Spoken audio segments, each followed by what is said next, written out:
안녕하세요. 서울에서 의류 디자이너로 활동 중인 40대 여성입니다. 세상을 살다 보면 저와 비슷한 생각을 가진 사람이 있는 한편 도저히 이해할 수 없는 가치관을 가지고 살아가는 사람들이 있었습니다. 제가 그런 사람을 만날 줄 꿈에도 몰랐는데 늦은 나이에 최악의 사람들을 만나게 되었네요.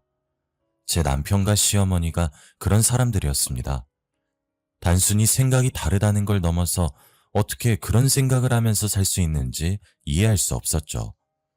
친구들에게 제가 당한 충격적인 일을 말해줬더니 모두 다 남편과 시어머니를 고소하라고 하더군요. 하지만 연애를 하고 결혼을 할 때까지만 해도 남편이 어떤 사람인지 전혀 몰랐습니다. 그가 쓰고 있는 가면에 속아서 결혼을 했거든요. 5년 전의 일이지만 아직까지 그때의 상처가 고스란히 남아있어서 억울한 마음에 이렇게 사연을 보내봅니다.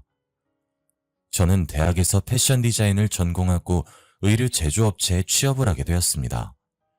디자이너가 되겠다고 결심하게 된 데에는 친정엄마의 영향이 컸죠. 엄마가 디자이너가 되고 싶어 하셨거든요. 하지만 가정 형편상 대학에 들어갈 수 없었습니다.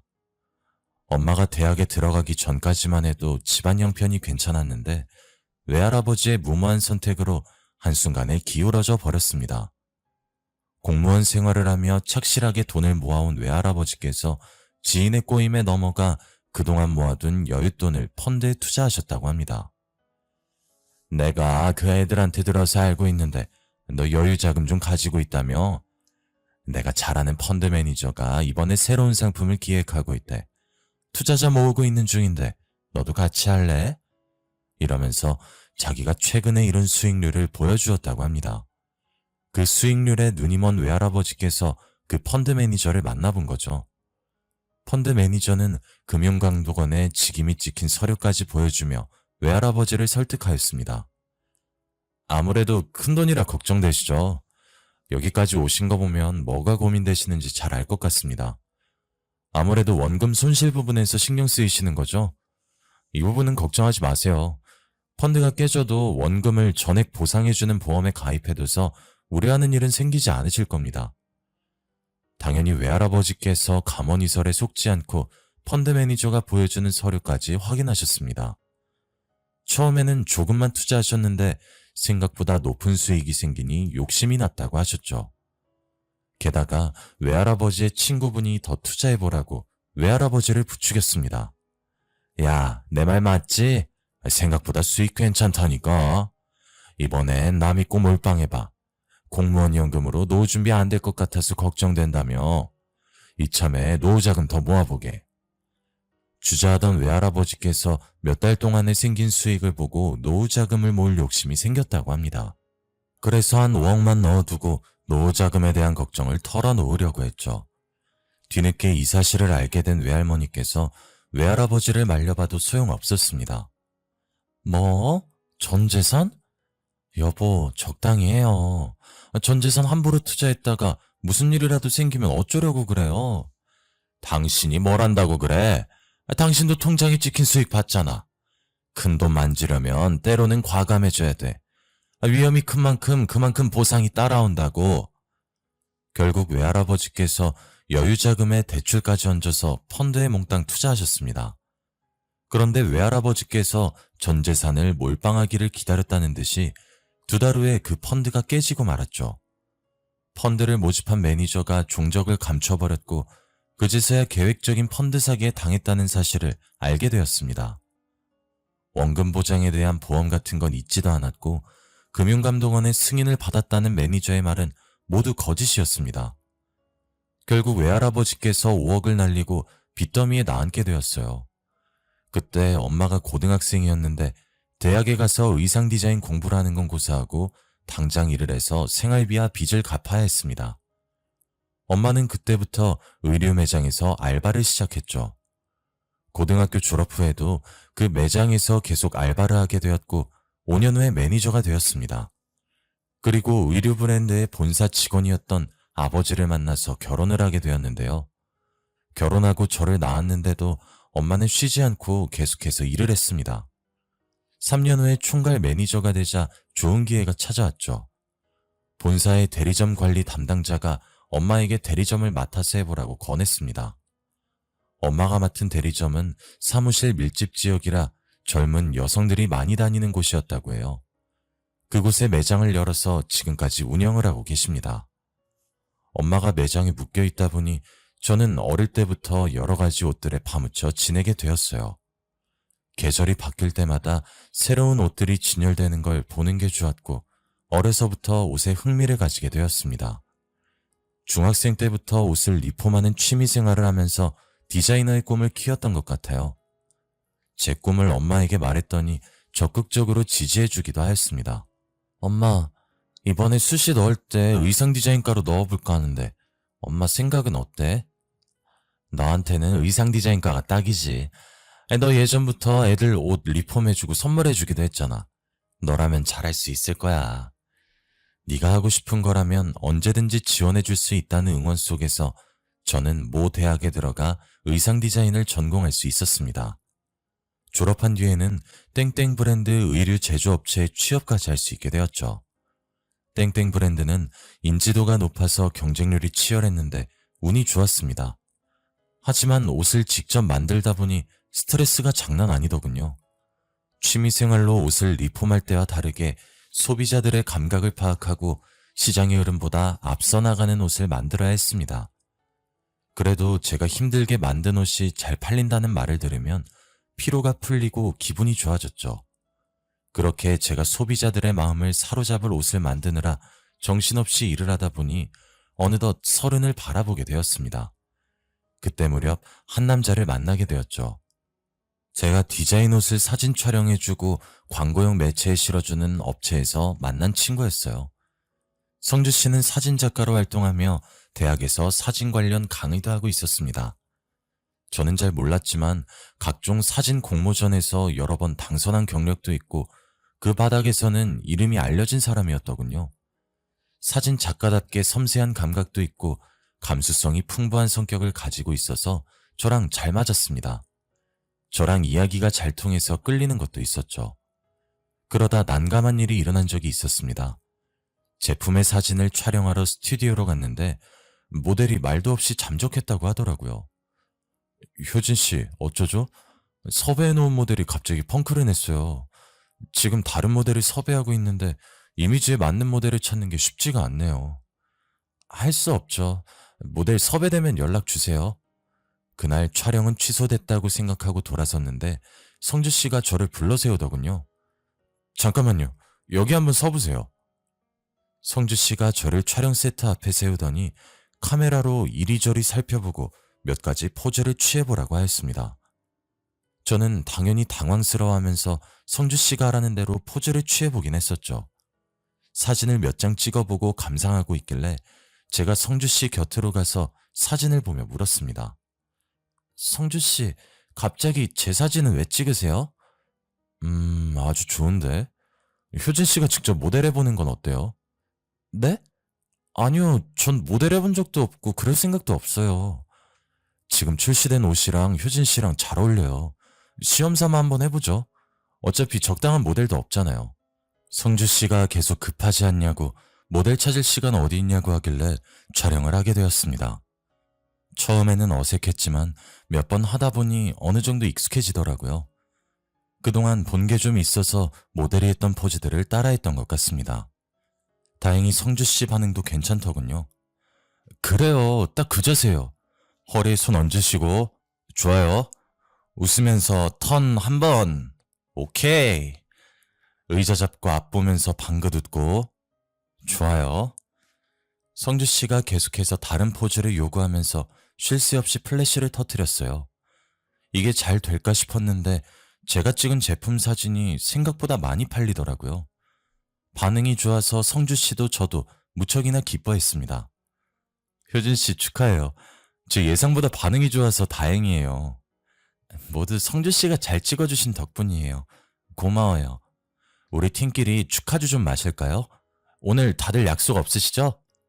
그날 밤 저희 팀끼리 자축하는 의미에서 회식 자리를 만들었습니다. 근데 그 자리에서 성주 씨가 제게 만나는 사람이 있냐고 묻는 거 있죠?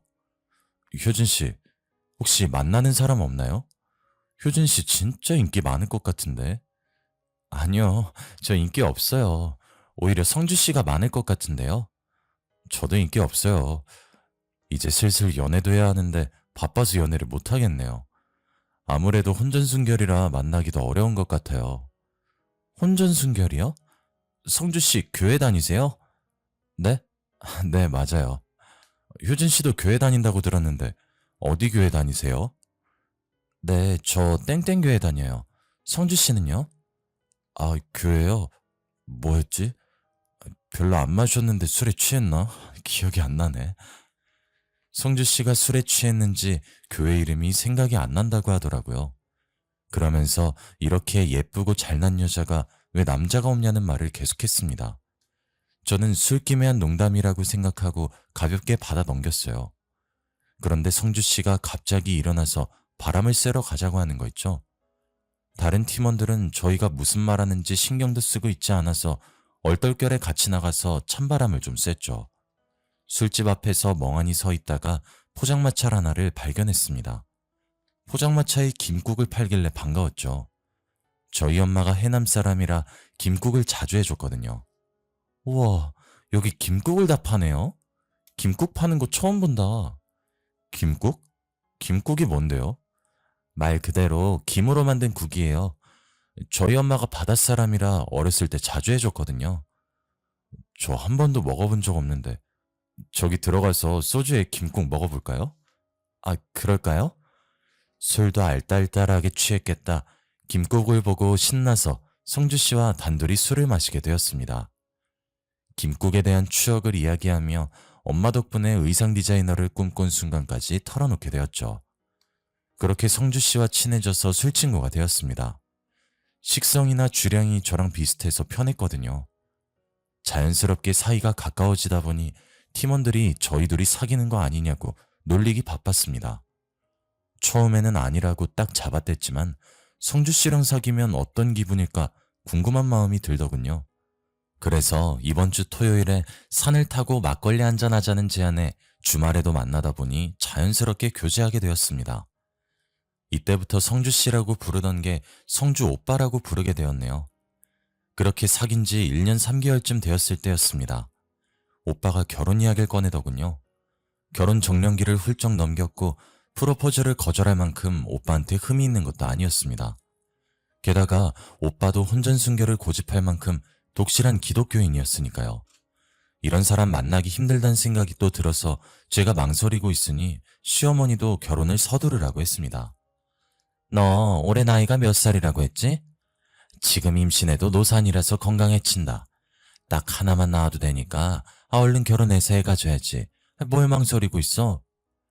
어머님, 아무리 그래도 앞으로 인생이 걸린 중요한 문제인데 다음 달은 너무 빠른 것 같아요. 빠르긴 뭐가 빨라? 나는 20살 때 맞선 보고 일주일 뒤에 바로 시골렸다. 그때랑 지금은 다르죠. 지금은 제가 하는 일도 있고 제가 애둘러서 거절하려고 하는데 오빠가 더 하더군요. 얼른 결혼하자고 시어머니보다 더 심하게 재촉을 하고 있었습니다. 결혼하면 일 못하는 것도 아니잖아. 엄마, 내가 알아보니까 보름 뒤에 좋은 식장에 자리가 비었다고 하더라. 내가 그때 하겠다고 예약했는데 거기 식장 한번 보러 가게. 뭐?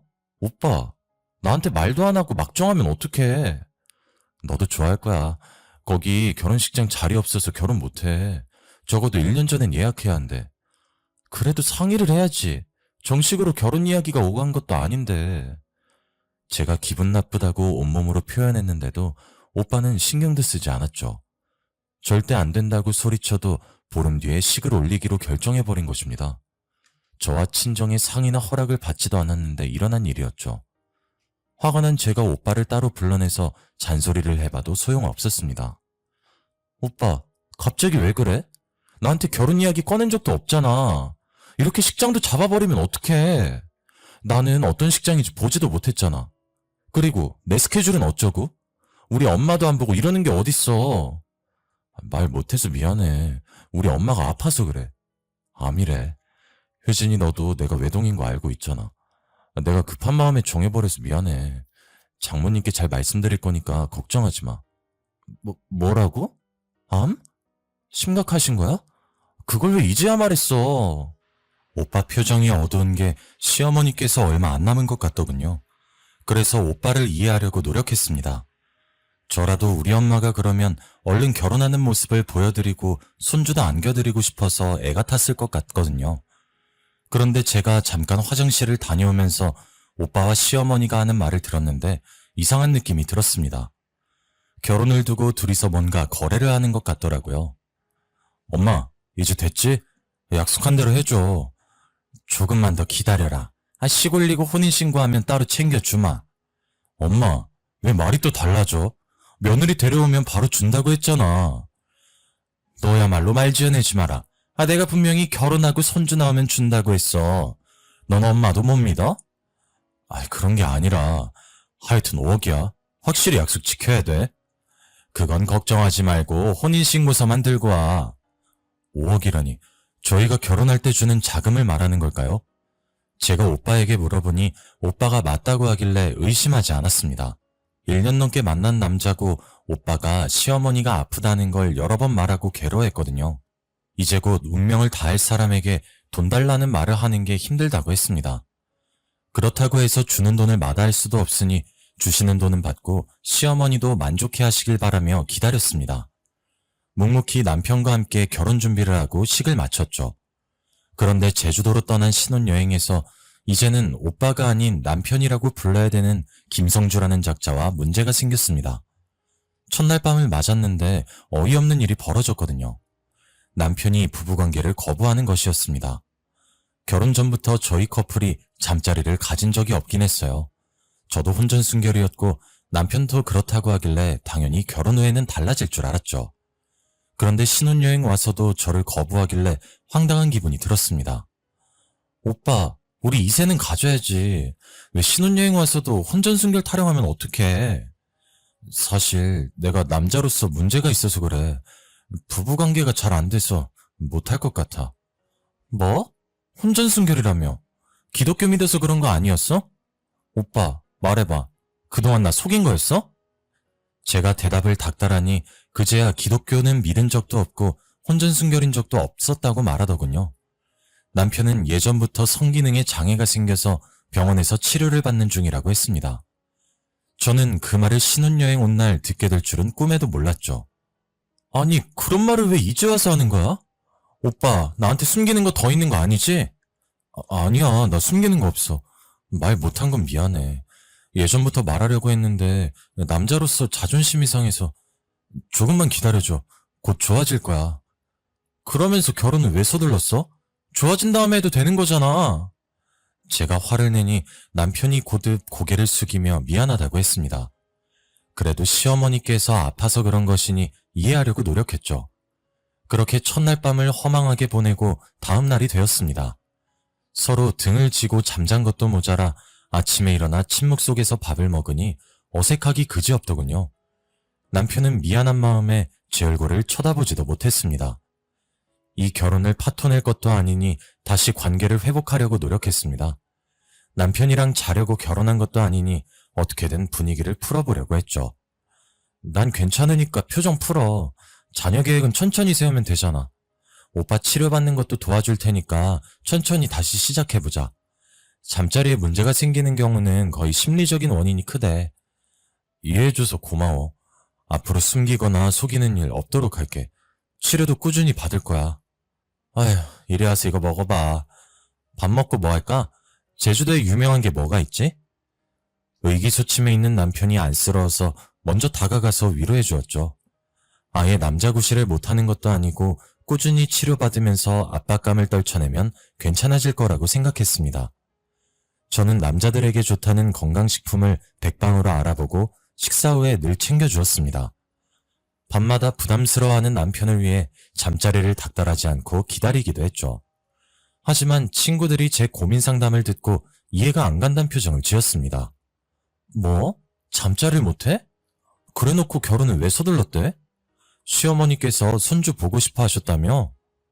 거기에 한술 더 떠서 우리 남편이 사기 결혼에 잠자리 거부까지 이혼당하기 딱 좋은 상태라고 하더군요. 저는 친구들이 무슨 말을 하든 간에 듣지 않았어요. 저희 부부가 잠자리에 반해서 결혼한 것도 아니고 진짜 서로의 성격과 마음을 보고 만난 것이라 신경 쓰지 않은 거죠. 게다가 남편은 시어머니를 몹시도 걱정하고 있는 상태였습니다. 시어머니를 위해 서둘러 혼인신고부터 하고 매주마다 시어머니를 보고 오는 것 같았죠. 어느 날은 시어머니를 만나고 오더니 무슨 이유인지 몰라도 몸도 제대로 가누지 못할 정도로 술에 취했더라고요. 집에 들어오자마자 풀썩 주저앉아 버리길래 남편을 붙들고 물었습니다. 오빠, 도대체 얼마나 마신 거야? 술도 잘 마시는 사람이 왜 이렇게 취했어? 무슨 일 생겼어? 어머님 병세가 더 짙어지신 거야? 제가 놀라서 질문 세례를 쏟아부었더니 남편이 제 손을 뿌리치면서 소리치더군요. 나 다 필요 없어. 저리 꺼져. 이게 전부 다 너 때문이야. 갑자기 나 때문이라니? 남편의 증오 어린 눈빛에 깜짝 놀랐습니다. 연애를 하는 동안 한 번도 본 적이 없는 낯선 모습이었습니다. 제가 당황해서 우물쭈물 못하고 있는 동안 남편이 소파에 드러누워서 누군가를 찾기 시작했습니다. 정우야, 난 너만 있으면 돼. 정우야, 사랑해. 너무 보고 싶어. 남편이 정우라는 이름을 수십 번도 더 부르면서 애타게 찾다가 잠이 들었습니다. 정우가 누구길래 남편이 이토록 간절하게 부른 걸까요? 제가 잠들지 못하고 한참을 뒤적이다가 정우라는 사람을 생각하며 아침을 맞이했습니다. 어차피 잠들지 못할 거 일찍 일어나서 남편이 먹을 해장국을 끓여놨죠. 남편이 일어나더니 부엌으로 와서 제 눈치를 살폈습니다. 그래서 식탁에 앉혀놓고 남편에게 물었는데요.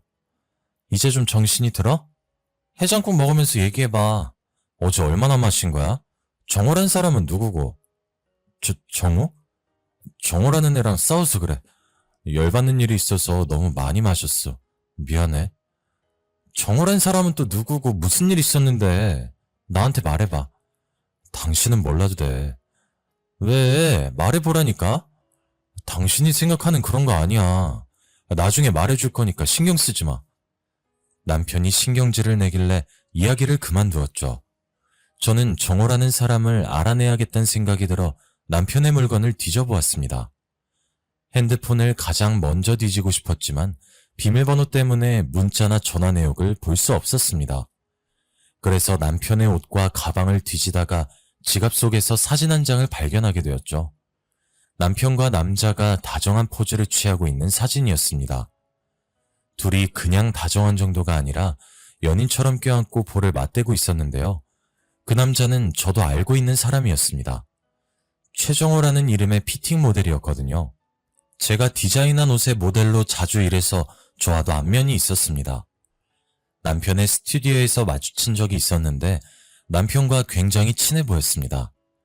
제가 잠시 화장실에 다녀온 사이 입에 묻은 소스를 닦아주고 있었거든요. 하지만 남편과 그가 찍은 사진을 보자 안 좋은 예감이 들었습니다. 정호의 이름을 부르면서 사랑한다고 말하는 모습이나 남자와 다정하게 찍은 사진이 저를 의심하게 만들었습니다. 하지만 남편이 제 생각을 읽었다는 듯이 며칠 후에 저를 침대로 불렀습니다. 여보, 오래 기다렸지? 나 이제 준비됐어. 의사 선생님이 이제 잠자리 가져도 된대. 정말이야? 오늘 바로 자도 된다고? 그래, 우리도 이세 가져야지. 엄마도 손잡고 싶다고 난리잖아. 저는 남편이 저를 안을 수 있을까 싶었지만 그날 밤은 정말 황홀했습니다. 남편이 남자를 좋아하는 걸까 싶었는데 전부 다 제 착각이었다는 생각이 들었죠. 하지만 아쉽게도 이세는 바로 들어서지 않았습니다. 아무리 시도해도 임신 테스트기에 두 줄이 보이지 않아 저도 애탔습니다. 그런데 어느 날 부부관계를 하고 잠이 들었는데 옆에 누워있는 남편이 보이지 않았습니다. 안방에서 나가 거실을 살펴보니 남편이 베란다에 나가서 혼자 쪼그려 앉아 울고 있더군요. 제가 왜 그러냐고 묻고 싶었지만 남편이 저를 보고 금세 눈물을 닦아냈습니다. 그러면서 아이가 자꾸 생기지 않아 속상하다고 하더군요. 저는 시어머니 때문에 흘리는 눈물이라고 생각했습니다. 어머님이 언제 세상을 뜰지 모르니 불안해서 그런 거라고 여기고 남편을 꼭 안아주었죠. 안 그래도 시어머니께서 매주 집에 들리셔서 이세 소식을 계속해서 물어보셨거든요. 얘야, 너 아직도 소식이 없는 게냐? 네, 나름대로 최선을 다하고 있는데 잘 안 되네요. 그렇구나. 아이, 관계는 자주 하고 있는 거지? 그럼요, 어머님. 알았다. 그럼 됐어.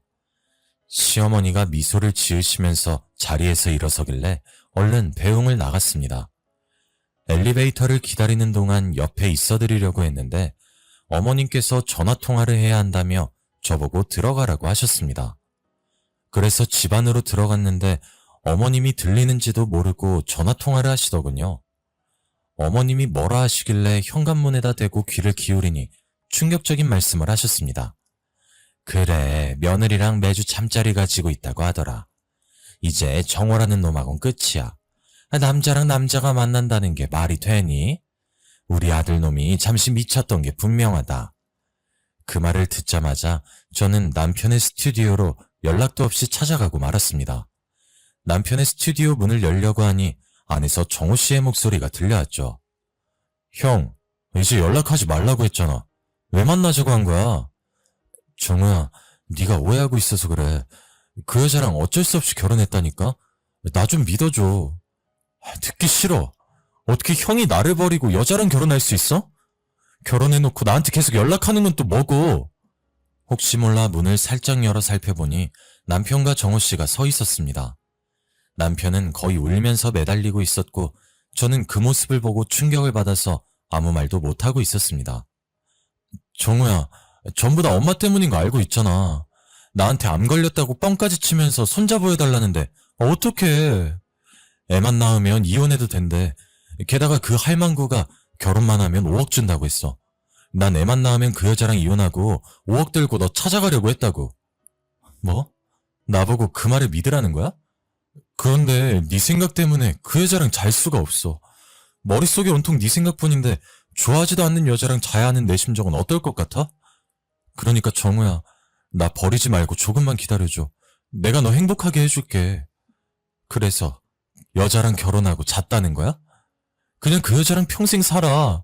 뭐하러 내 인생까지 망치려는데?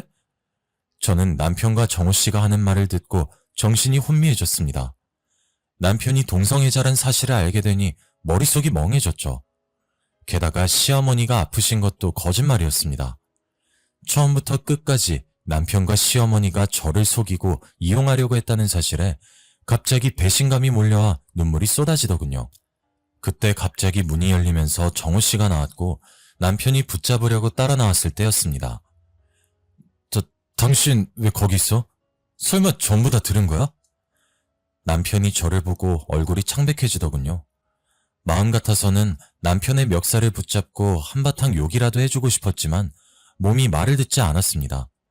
그래서 그냥 돌아서서 집으로 들어오고 말았죠. 그날부터 남편은 집에 들어오지 않았습니다. 며칠 동안 고민하던 저는 시어머니를 찾아가 물었습니다. 어머님, 성주 오빠 동성애자 맞죠? 남자 좋아하는 거 맞잖아요. 이제 저 속이려고 하지 마세요. 정호 씨랑 있는 거 다 봤어요. 그러니까 솔직하게 털어놓으세요. 제가 모든 걸 알고 있다고 말하자 시어머니께서 더 이상 변명하지 않고 모든 걸 털어놓았습니다. 남편이 또래 남자애들이랑 다르다고 느낀 건 고등학생일 때였다고 하네요. 초등학생 때부터 워낙 수줍음이 많고 여자 같은 성격이라서 따돌림을 당할까봐 걱정했지만 고등학교에 들어간 후에 뜻밖의 일이 벌어졌다고 합니다. 어머님 집으로 전화 한 통이 왔습니다. 전화를 받아보니 낯선 목소리가 들려왔다고 하는데요. 여보세요? 거기 성주 어머님 되시죠? 네, 맞아요. 그런데 누구시죠? 전 성주 친구 순길이 엄마예요. 아, 네, 순길이 어머님이 어쩐 일이세요? 전화로는 곤란하고 만나서 꼭 드릴 말씀이 있습니다. 일단 시어머니께서 순길이라는 친구의 엄마를 집으로 초대했다고 합니다. 그리고 그날 친구 엄마에게 충격적인 사실을 들었다고 하죠. 성주가 글쎄 제 아들에게 키스하면서 고백했다고 하네요. 순길이 말로는 여러 번 그랬다고 해요. 하지 말라고 거부해도 그러는 바람에 애가 정신적인 충격을 많이 받았어요. 네? 지금 무슨 말씀하시는 거예요? 우리 성주가 그럴 리 없어요. 시어머니께서 그 말을 듣고 큰 충격을 받았다고 해요. 친구 엄마는 한 번 더 그런 일이 일어나면 전학을 가게 만들 거라고 경고했다고 하는데요. 시어머니는 그날 바로 남편을 붙잡고 따졌다고 하죠. 남편이 순길이란 아이를 사랑했다고 고백하자 어머님께서 남편을 정신병원에 보냈다고 합니다. 그 결과 남편이 동성애자란 사실을 알게 되었고 시어머니께서 어떻게든 남편에게 여자를 소개해주려고 노력했다고 하네요. 하지만 남편은 끝까지 변하지 않았다고 합니다. 성인이 되어도 남편을 강제로 바꾸려고 해서 남편이 무릎 꿇고 애원했다고 해요. 엄마, 나한테 도대체 왜 이러는 건데? 이제 제발 날 이해해줘, 어? 뭐? 남자 좋아하는 걸 이해해달라고? 그게 될 거라고 생각하니? 네 애미가 혀 깨물고 죽어야 정신 차릴래? 사내 구실 못하는 아들 두고 사느니 차라리 죽는 게 나아. 시어머니께서 아들이 보통 남자애들하고 다르다고 생각하고 윽박지르며 강압적으로 굴었어요. 강제로 동성연애를 막고 여자애들이랑 어울리게 만든 거죠. 그 결과 남편은 오히려 동성애인이 생기면 숨기고 시어머니를 피해 다녔다고 해요. 그러다 사진작가 일을 하면서 알게 된 정호 씨와 사귀게 되었는데 몰래 남편 뒤를 밟던 시어머니께서 그 사실을 알게 되었다고 합니다. 시어머니께서 남편이 정호 씨와 헤어지고 남들처럼 가정을 꾸리고 살길 원했다고 해요. 하지만 남편이 끝까지 정호 씨와 헤어지지 않자 시어머니께서 여자와 결혼하지 않으면 모자의 연을 끊고 의절하겠다고 협박까지 했다고 합니다. 그조차도 듣지 않아서 최후의 수단인 돈으로 회유했던 거죠. 진짜 여자랑 결혼해서 손자 하나만 낳아주면 5억을 주마. 그 뒤로 이혼하든 몰래 정호랑 만나든 신경 안 쓸 테니 제발 이번 한 번만 엄마 부탁 좀 들어주라. 어? 그 말에 넘어간 남편은 적당한 여자를 물색하다가 혼전순결을 고집했던 저와 결혼했던 것입니다. 남편은 제가 부부관계를 재촉할 것 같지 않아서 서둘러 결혼을 했던 겁니다. 저를 이용해 5억을 받고 정호 씨와 행복하게 살 날을 꿈꿨던 거죠. 저는 그것도 모르고 남편을 배려하며 잠자리를 가져왔습니다. 하지만 손자를 가져야 했던 남편은 울며 겨자 먹기 식으로 저와 원치 않는 관계를 가졌던 거예요. 저는 시어머니께 그 말을 전해 듣고 참아왔던 분노를 토해냈죠. 어떻게 저한테 이럴 수 있으세요? 오빠를 그렇게 만든 어머니가 더 나빠요. 왜 아들을 이해해주지 못하세요? 이렇게 결혼시키면 오빠가 이제 여자가 좋아졌다고 할 것 같았어요? 행복하다고 어머니께 감사하다고 할 것 같았냐고요. 그리고 오빠랑 어머님 사이에 낀 제 인생은 누구한테 보상받아야 해요? 네? 말씀 좀 해보세요. 두 모자의 농간에 놀아난 게 분하고 억울해서 악을 쓰면서 소리를 질렀습니다. 시어머니가 미안하다고 사과할 줄 알았는데 오히려 제게 맞받아치더군요. 이게 왜 내 잘못이야? 남편 하나 휘어잡지 못한 네 잘못이지. 무슨 수를 쓰든지 애만 가졌어 봐. 그럼 성주도 정신 차렸을 거 아니야? 내 말이 틀려? 네, 틀려요. 어머님은 며느리를 속여놓고 죄책감도 안 느껴지시나요? 저는 끝까지 어머님을 믿었는데 어떻게 저한테 이럴 수 있으시냐고요. 시어머니께서 끝까지 자신의 잘못을 인정하지 않으셨어요. 자기 방법이 맞다고 내가 잘못한 거라고 제 탓을 하시더군요. 저는 어쩔 수 없이 남편에게 이혼소송과 정신적인 피해 보상까지 청구하였습니다. 제가 소송했다고 말하자 시어머니께서 그제서야 제게 잘못했다고 매달렸지만 저는 봐줄 생각이 없습니다. 아직도 시어머니께서 제게 한 말을 기억하고 있으니까요. 그 충격이 가시지 않아서 다른 사람을 만나는 것도 힘들어졌습니다. 남편은 저랑 이혼한 뒤로 정호 씨를 찾아갔지만 버려졌다고 해요. 이걸 어떻게 알았냐면 저를 속이고 벌을 받는 것 같다고 제게 진심으로 사과하러 왔거든요. 혼전순결이라고 거짓말한 전부터 어머니가 아프다는 것, 저를 좋아하는 척한 것, 동성애자인 걸 숨긴 사실까지 모두 다 미안하다고 자기가 심각한 죄를 지었다고 고개를 숙였습니다. 계획적으로 접근해서 정말 미안해. 내가 그러면 안 됐는데 뒤늦게 후회가 돼. 정호랑 어떻게든 만나고 싶어서 미쳤었나 봐. 미안해. 정말 미안해. 그 사과를 들으니 분노보다 동정이 들더군요.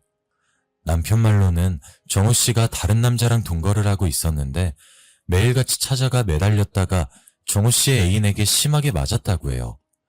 지금은 스튜디오도 접고 정신과 치료를 받으면서 폐인처럼 살고 있다고 하네요. 이게 다 부모를 잘못 만나 제 인생은 물론 전 남편 인생까지 망가졌던 생각이 들었습니다. 그래서 그에게 좋은 사람이 찾아오길 기도하고 있네요. 독실한 기독교인 저에게 이런 일이 생길 줄 몰랐는데 가장 가까운 사람이 저를 속이는 일이 생기네요. 저는 앞으로 어떤 사람을 만나고 누굴 믿어야 할지 몰라서 이렇게 사연을 보내봅니다.